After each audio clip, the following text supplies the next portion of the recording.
Pinata's first event of the year. We have a great event lined up for you called A Nationalistic Future with some amazing speakers and lots of workshops throughout the event as well. So please do get involved with the event. We'd love a lot of networking to happen, so also please use the hashtag #BreakThePinata throughout the day just to get your thoughts on the event and how you're finding it as well. We also have a pinata outside, and one lucky person in this room gets to break the pinata at the end of the event. Before I get on with the event, I'd like to introduce Ing to the stage, who will discuss pinata as a concept. Hello, good afternoon everyone. Thank you all for coming today. It's been an honor to have you all here today. First of all, let me just start off talking about something you may find completely irrelevant. Look around you. Well, how do you do that? What are you seeing? Basically, when you look around you, what you see theoretically is light bouncing off objects, going back into your eyes, being detected by your brains, making you see certain things which you see, basically. And that sounds quite arbitrary, right? But if you're colorblind, some frequency of light might not be detected by your brains or the retina of your eyes, which means you don't see the same colors as the others do. My point is that the same goes to societies and cultures. People see different things and believe in different things. One may try to please another, but hence turn out to fail them instead and make them sad. As odd as that may sound, what I'm trying to say is one should understand how and why others feel or think differently. And this is how we came up with the pinata concept.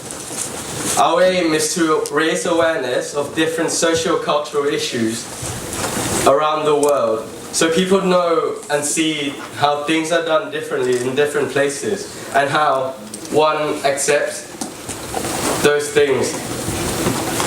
And of course, there's no finite solution to how you should solve your problems or come up with a solution. Today we are honored to have joined us, the founders and team members of TEDx University of Manchester, which is our MC here, and one of our team members as well at the back. We want to break the pinata open, to open up your options, and to enable everyone to broaden their perspective and spectrum, to open up to infinite possibilities. Together, I think today we will share a lot of knowledge and opinions, which in the end we might disagree or we might agree, which is good. But the whole point is, together we can make a change. Thank you.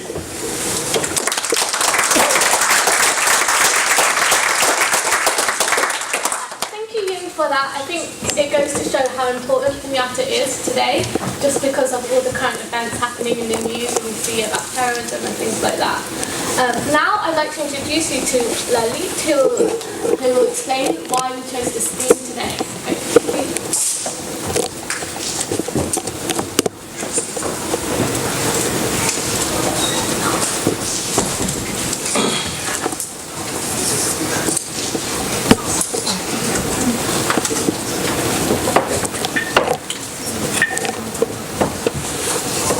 Good afternoon, ladies and gentlemen. Welcome and thank you for joining Pinata's very first event. We're pleased to welcome such an international panel of speakers and audience. Some of you may wonder why we chose the theme nationalism. Since the 1970s, the dominant theme coming from economists has been globalization. Why then is nationalism relevant today? Somehow, there are still traces of nationalism everywhere in the world. From the recent Brexit vote, to Donald Trump's campaign in the US, to Japanese protectionism, to Thailand, my home country. Please allow allow me to share with you my personal experience with nationalism. I grew up with the belief that one of the most virtuous things someone can do is to serve their nation. From kindergarten, daily national anthem, history lessons, films and drama praising those devoted to the nation, and it became my common sense that serving the nation is indeed one of the most virtuous things I could do. In 2009, I went on an exchange trip to Canada, and the violent political protest at home was on the news everywhere, and Canadians asked me questions. Neglecting the protesters' problems, I felt that the protesters were tainting my national image, which I obviously thought was one of the worst things someone could possibly do. Overwhelmed with frustration and embarrassment, I decided that I would dedicate my life to make sure that my nation could hold its head up proud as a member of the greatest nations in the world. Soon after, I started putting my national flag everywhere. On Facebook, on my BBM name, and my customized flag briefcase. Some of you who are familiar with Thailand might not be so surprised because people have been doing it for a while since the PDRC protests in 2013. National flag colored whistles and accessories were a big hit in Bangkok. But guess what? This happened to me years before those protests. I was an extreme nationalist, a stubborn one, sensitive to words commented about Thailand, excluding every non-nationalist I came across, calling them traitors. I even started a Facebook page called We Love Thailand and would fight against everyone who looks down on Thailand. But one day, I stepped back to question whether what I was doing was right and whether my belief was the correct one. Should I put everything? Should my nation's interest come above everything else? Is the nation's interest the people's interest? What about international considerations? Where should the line be drawn? Am I being manipulated by politicians and propaganda in the name of nationalism? And that is why I am so excited to discuss nationalism with you all today. Someone asked me, you know such an event can't be held in Thailand, don't you? Well, I suppose it's not 100% impossible, but past experience suggests it's pretty certain that a particular group of people would intervene. And, you know, they visited us twice when we were preparing for an event on logical fallacies last year, insisting that we needed their permission to hold it. And of course, this didn't only happen to myself, but also to like-minded friends who attempted to do similar things. This has inspired us to hold the event here in London. And this wouldn't have been possible without the support of our sponsor, Thammasat University, our organising partners, LSESU ASEAN Society, KCL and SOAS Thai Societies, our distinguished speakers, and all of you joining us today. On behalf of Kenyatta, today I invite you all to share your ideas and stories on nationalism. Today, we have the privilege of discussing the topic openly. Today, we can discover different perspectives. Let's take advantage of this opportunity. Thank you.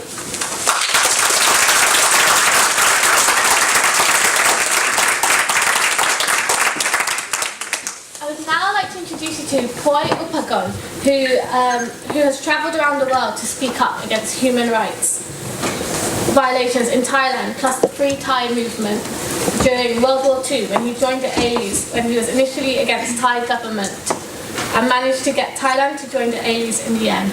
Would you please give a round of applause for Puey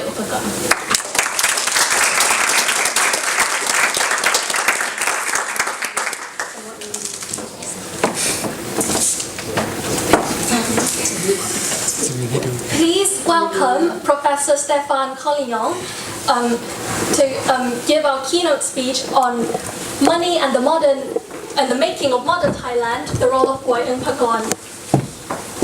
Please give him a round of applause.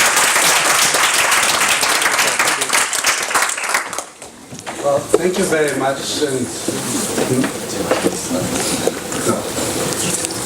So thank you very much for inviting me, and I'm excited to be here and talk about this. Let me share with you, because Lalit just gave, I think, a very personal discussion from her own experience.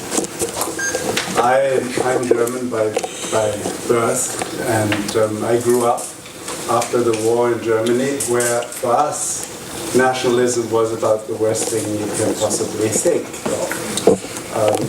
I mean, Germany under the Nazi regime was probably the worst regime anywhere in the world that history has ever seen. And for my generation, it was really about going beyond that. And in particular, one way of going beyond it was to unite Europe, to transcend the national borders. And so it's of particular relevance to have this discussion about nationalistic future in London today.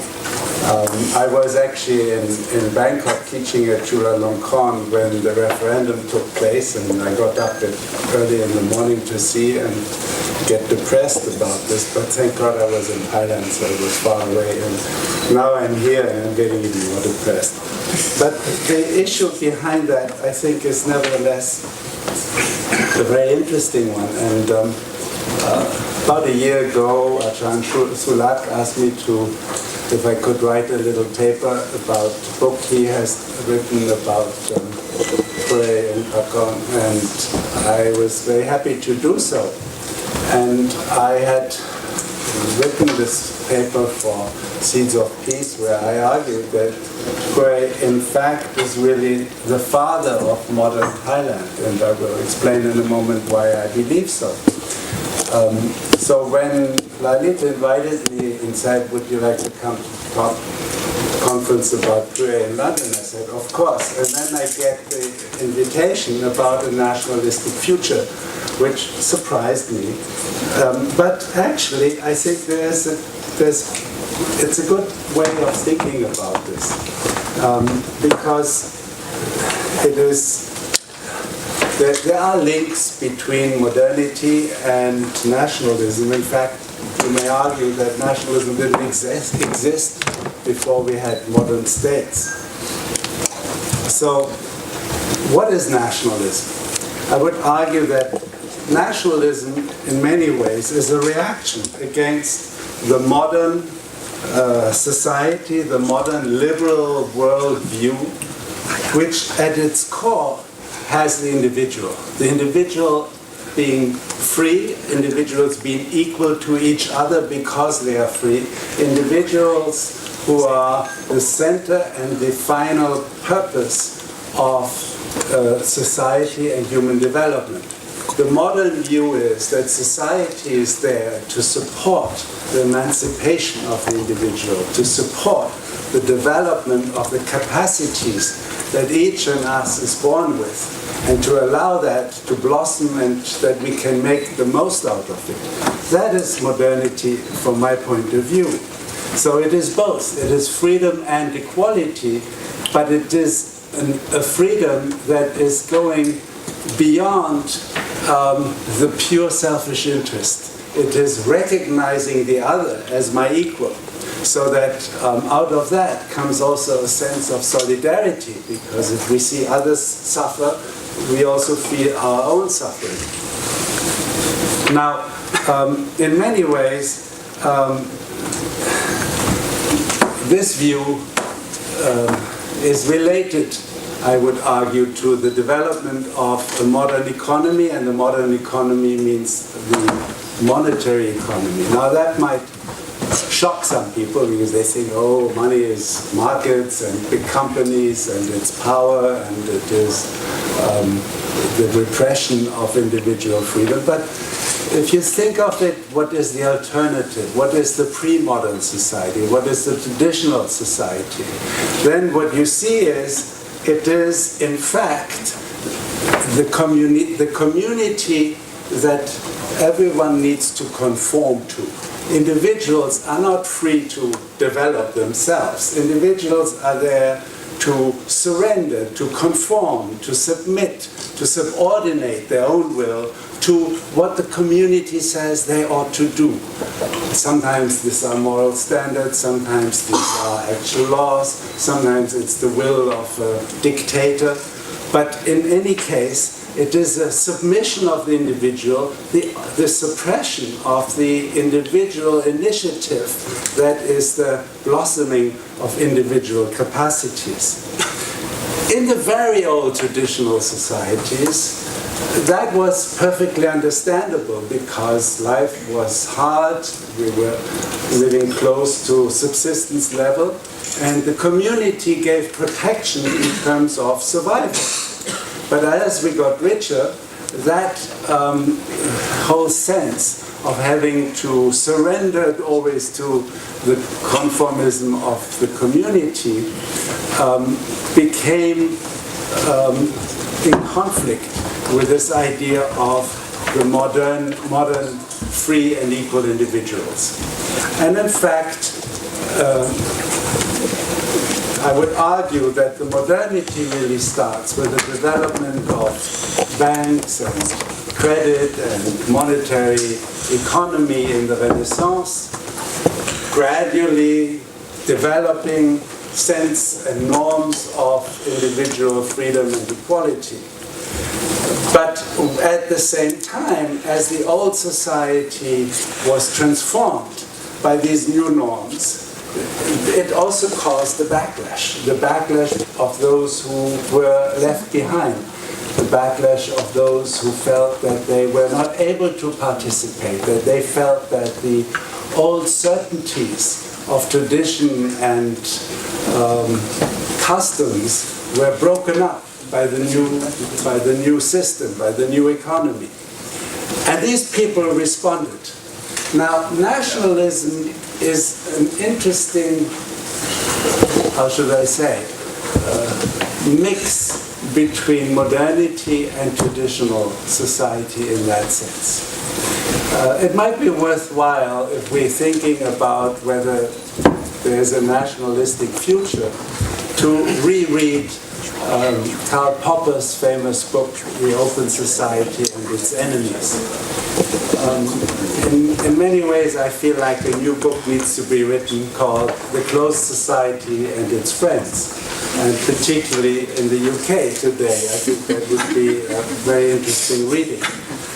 But one thing that Popper very much, who was actually teaching philosophy at the LSE when Puey was a student there, what Popper very much emphasized was that this, what he called holism, this surrender to the community, was a repression of individual liberty, and he, as an alternative, suggested that individualism is what gives us a modern, open society that is what fosters it. And of course, again, with the economy and globalization, as Lalit mentioned, you can see that these were open societies.